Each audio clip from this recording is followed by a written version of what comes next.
Meski begitu, penolakan keras datang dari warga. Mereka khawatir dan menolak keras wacana pembangunan kawasan industri di area ini. Masyarakat pesisir di Teluk Balikpapan juga merasa ketar-ketir. Teluk Balikpapan akan jadi jalur akses masuk konstruksi dan distribusi barang menuju IKN. Ekosistem flora dan fauna kian terancam dengan aktivitas manusia yang semakin masif. Pemerintahan baru harus menghentikan pembangunan ibu kota Nusantara karena bisa jadi kota hantu di masa depan. Mundurnya Bambang Susantono dan Doni Rahayu dari posisi kepala dan wakil kepala otorita ibu kota Nusantara membuka tabir kisruhnya pembangunan ibu kota negara. Kibang-kibut yang belakangan terungkap membuktikan buruknya perencanaan dan proses pembangunan kawasan itu. Yang mendasar, partisipasi publik dalam kebijakan pemindahan ibu kota tersebut sangat minim. Sejak digaungkan Presiden Joko Widodo pada 2019, kajian pemerintah atas rencana tersebut tak pernah dibuka secara luas. Pemerintah juga tak memberi penjelasan memadai kenapa Penajam Pasir Utara di Kalimantan Timur yang dipilih sebagai ibu kota baru kecuali karena letaknya di tengah-tengah peta Indonesia.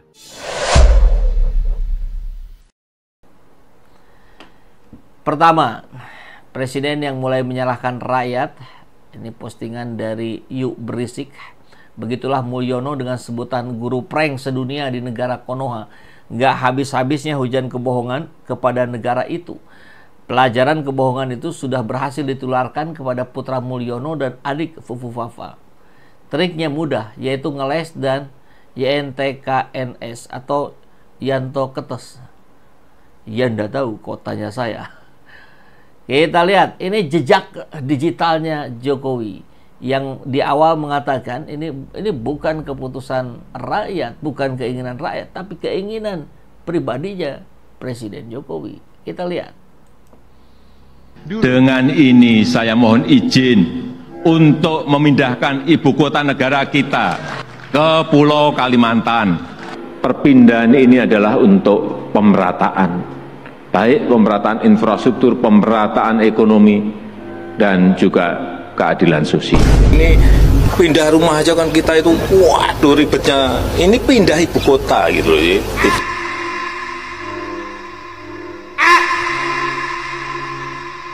Keputusan seluruh rakyat. Dengan ini saya mohon izin untuk memindahkan ibu kota negara kita ke Pulau Kalimantan. Kan kalau keputusan rakyat barangkali bahasanya kita sudah bersepakat semua. Kami sebagai eksekutif, legislatif yang mewakili aspirasi rakyat, kita sepakat ya, kita pindahkan negara ini. Kan harusnya begitu. Ini kan tidak. Saya minta izin untuk memindahkan. Berarti keinginan dia sendiri. Clear, cukup dari omongannya sendiri gitu.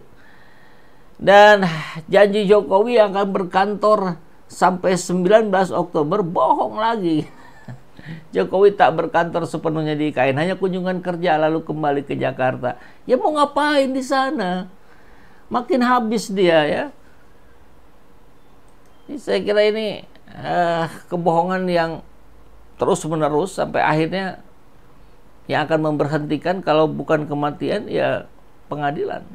Raja nipu 280 juta rakyat dibohongi selama 10 tahun. Mau kita diam saja? Ya nggak boleh, kita harus tuntut ini. Ya. Jokowi yang sudah mulai menyalahkan rakyat. IKN gagal, rakyat mau disalahkan. M. Rizal Fadila. Bukan salah persepsi bahwa pindah ibu kota ke Penajam itu adalah kemauan presiden. Itu fakta historis dan politisnya. Barusan videonya. Bahwa 93% anggota fraksi di DPR menyetujui adalah fakta hukum. Tidak adekuat dengan representasi kemauan rakyat. Semua orang sedunia hampir mengetahui bahwa DPR RI di masa Jokowi adalah tukang stempel dan pemandu hore eksekutif. Rame di komisi, bungkam di paripurna. Selesai kong kali kong, happy together. Undang-Undang nomor 3 tahun 2022 tentang IKN dibuat dengan super cepat, cukup 41 hari saja. Maka wajar ketika tidak ada data-data penguat yang valid ya.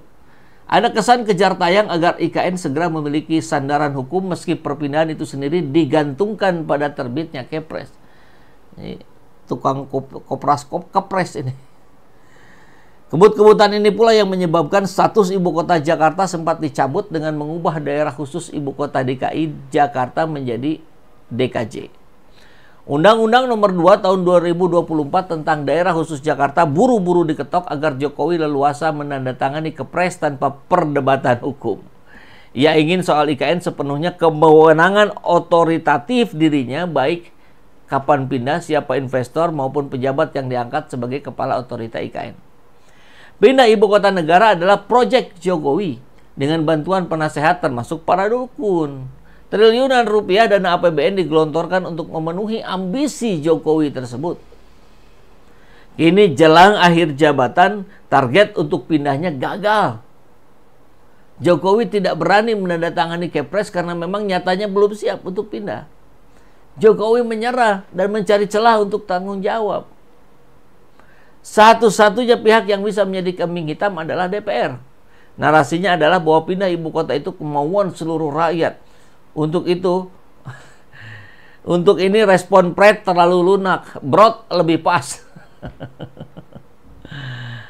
Begitulah karakter presiden yang selalu mencari kambing hitam, tidak mau disalahkan dan gemar berbohong.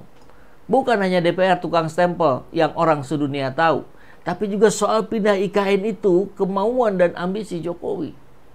Untuk alasan legacy, mistis, atau alasan yang tidak logis lainnya.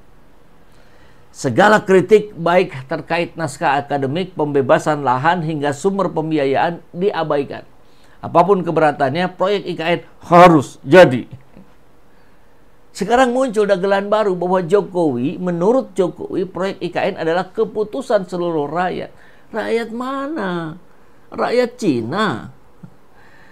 Seperti Rempang dan PIK2 yang demi rakyat diberi status proyek strategis nasional, maka IKN menjadi jualan Jokowi ke Cina. Dokumen komitmen Chengdu bersama Xi Jinping masih tersimpan rapi. Bukti bahwa Jokowi dan kroni adalah pengkhianat bangsa. Mengalihkan kegagalan pada keputusan seluruh rakyat menunjukkan bahwa Jokowi itu sudah frustasi. Tak ada harapan lagi soal IKN. Sebaiknya yang bakal dihadapi esok adalah tuntutan rakyat atas ambisi, ego, dan ketidakpedulian dirinya. Netizen memberi opsi pada Jokowi dan anak istri. 1. Menyerahkan diri, 2. Masuk bui, 3. Bunuh diri, 4. Lari ke luar negeri, 5. Semedi sampai mati. Bagus juga itu opsi. Sebagaimana kasus pelanggaran HAM berat, pembunuhan aktivis dan dugaan korupsi dana COVID-19, maka kasus pembiayaan IKN harus diperiksa atas kemungkinan kerugian negara. Ditambah delik pengkhianatan negara tentunya. Jika objektif dan desakan rakyat cukup kuat, maka diprediksi Jokowi dan dinasti bakal diadili dengan vonis yang berat, yaitu hukuman mati. Jika ingin diam-diam tanpa diketahui umum, maka eksekusinya dilakukan dalam bentuk tembak mati sebagaimana diatur oleh Penpres nomor 2 tahun 1964. Jika rakyat ingin mengetahui atau menyaksikan eksekusi hukuman mati Jokowi, maka pelaksanaannya mesti dilakukan dengan hukuman gantung sebagaimana diatur dalam pasal 11 KUHP.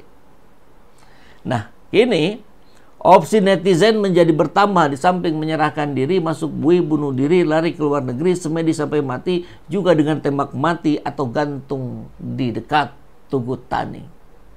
Selamat jalan Pak Jokowi. Pengabdianmu tidak akan dilupakan oleh keluargamu sendiri. Pemerhati politik dan kebangsaan, M. Rizal Fadila, luar biasa. Meninggalkan Jakarta dengan segudang persoalannya merupakan langkah yang tidak bertanggung jawab. Alih-alih mencari solusi atas sejumlah masalah Jakarta, seperti kemacetan dan banjir, Jokowi mencari ibu kota baru semata untuk meninggalkan legasi di akhir pemerintahannya. Pembentukan undang-undang yang menjadi payung pembangunan IKN pun berlangsung kilat dan tertutup. Memang, pernah ada konsultasi publik seperti yang digelar di Universitas Mula Warman Samarinda, tapi pelaksanaannya berlangsung sembunyi-sembunyi. Konsultasi dilakukan sekadar untuk mendapatkan stempel bahwa proses formal telah dilakukan. Tak tampak ada niat untuk menerima masukan publik.